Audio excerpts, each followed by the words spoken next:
Bem-vindos à continuidade das nossas reflexões e aprendizagens sobre a divindade de Jesus expressas nas páginas das Sagradas Escrituras. Antes de continuar, gostaria de recomendar aos nossos prezados inscritos que participem do canal Vida com Propósito, da Juliana Souza e do Alexandre Carvalho.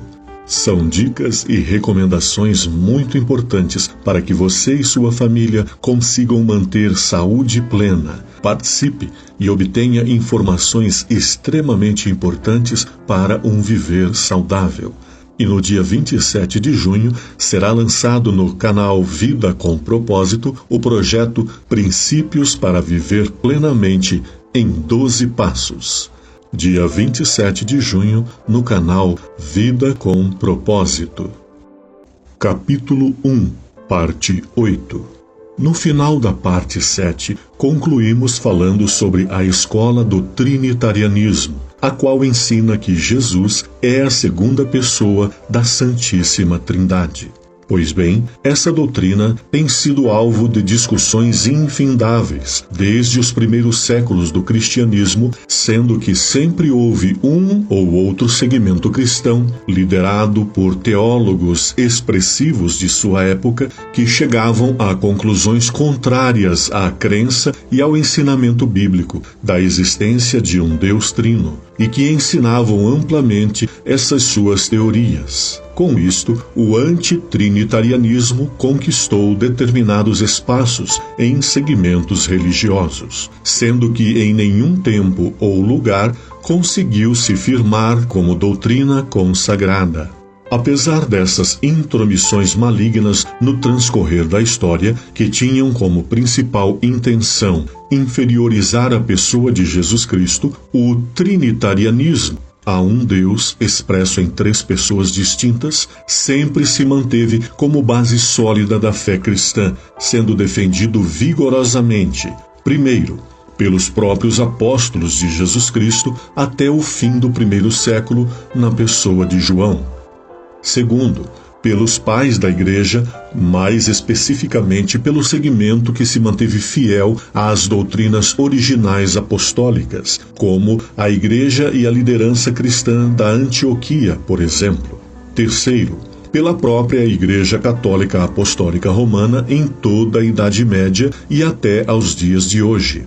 Quarto, pelos grandes reformadores dos séculos XIV a XVI. 5. Pelos pioneiros dos principais movimentos cristãos pós-reforma. E 6. Pelo povo remanescente fiel de Deus na terra, identificado em Apocalipse 14:12. Assim, é intenção dos autores da presente obra que todos os cristãos verdadeiros e sinceros mantenham sua firme posição e atitude de defender ao Senhor Jesus contra esses e outros ataques do inimigo à sua divina essência. Para contribuir nessa perspectiva, selecionamos as passagens bíblicas mais expressivas que atestam veementemente a composição trina do nosso Deus. 1. O Pai é Deus. Efésios 4, versículo 6, revela que Deus é Pai.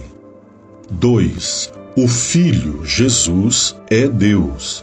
1 João 5,20 traz mais evidências bíblicas de que o Filho também é Deus quando afirma: o Filho de Deus é vindo, isto é, em seu Filho Jesus Cristo. Este é o verdadeiro Deus e a vida eterna.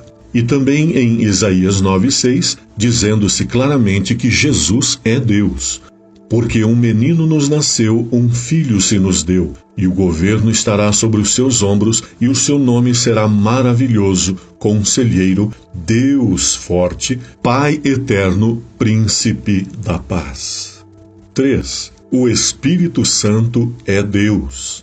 Em Atos 5,3 vem a advertência de Pedro: Ananias, por que encheu Satanás o teu coração para que mentisses ao Espírito Santo? Contudo, neste versículo seguinte vem a revelação: por que formaste este desígnio em teu coração, Ananias? Não mentiste aos homens, mas a Deus. Nessa passagem, claramente o Espírito Santo é chamado por Pedro de Deus, pois Ananias havia mentido ao Espírito Santo. Como nestas passagens, os trinitários reconhecem em outras passagens bíblicas a apresentação do único Echad, Senhor, na forma trina do Pai, do Filho e do Espírito Santo. Assim, qualquer ataque a esta inspirada proposição cristã deve ser evitada e combatida com as armas da verdade. Seguindo este raciocínio, reflitamos novamente nas gravíssimas alterações feitas na versão Novo Mundo da Bíblia, revisitando uma das passagens mais edificantes sobre a plena divindade de Jesus Cristo. Estamos falando de Tito 2,13. Esta passagem nos diz: aguardando a bendita esperança e a manifestação do nosso grande Deus e Salvador, Jesus Cristo. Após a alteração realizada na versão Novo Mundo, assim ficou afetada esta passagem bíblica, dizendo: ao passo que aguardamos a feliz esperança e a gloriosa manifestação do grande Deus e do nosso Salvador Jesus Cristo. Ou seja, o que antes afirmava grande Deus e Salvador, passa a afirmar grande Deus e do nosso Salvador. Com isto, a divindade de Jesus é totalmente excluída nesta passagem da versão Novo Mundo, o que tão somente confirma sua agressividade extremamente nociva contra a divina pessoa do Senhor Jesus. Da mesma forma que revisitamos Tito 2,13, também o faremos com a passagem bíblica que se coloca entre as que mais evidenciam a Jesus como sendo Deus. 2 Pedro 1, verso 1, para que possamos alertar mais uma vez aos nossos leitores do perigo que impregna a versão Novo Mundo das Escrituras Sagradas. Portanto, faz-se necessário retornar a essa passagem bíblica em função de outra grave discordância encontrada nesta versão em relação à expressiva maioria das versões bíblicas conservadoras e convencionais. Leiamos a passagem. Simão Pedro, servo e apóstolo de Jesus Cristo, aos que conosco alcançaram fé igualmente preciosa, pela justiça do nosso Deus e Salvador Jesus Cristo. Claramente, Pedro denomina ao Senhor de o nosso Deus e Salvador Jesus Cristo.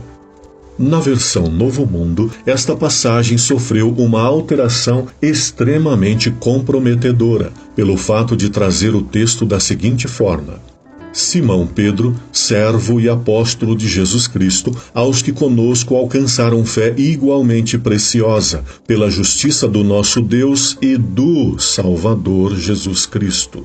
Ao incluir-se a contração da preposição de, pela expressão do, comprometeu-se irresponsavelmente a verdade de que Jesus tenha sido apresentado como nosso Deus e Salvador, conforme, por exemplo, nos manuscritos mais acertadamente aceitos do Textus Receptus, proveniente da cristandade das regiões da Antioquia, onde o próprio apóstolo Paulo fundou várias igrejas.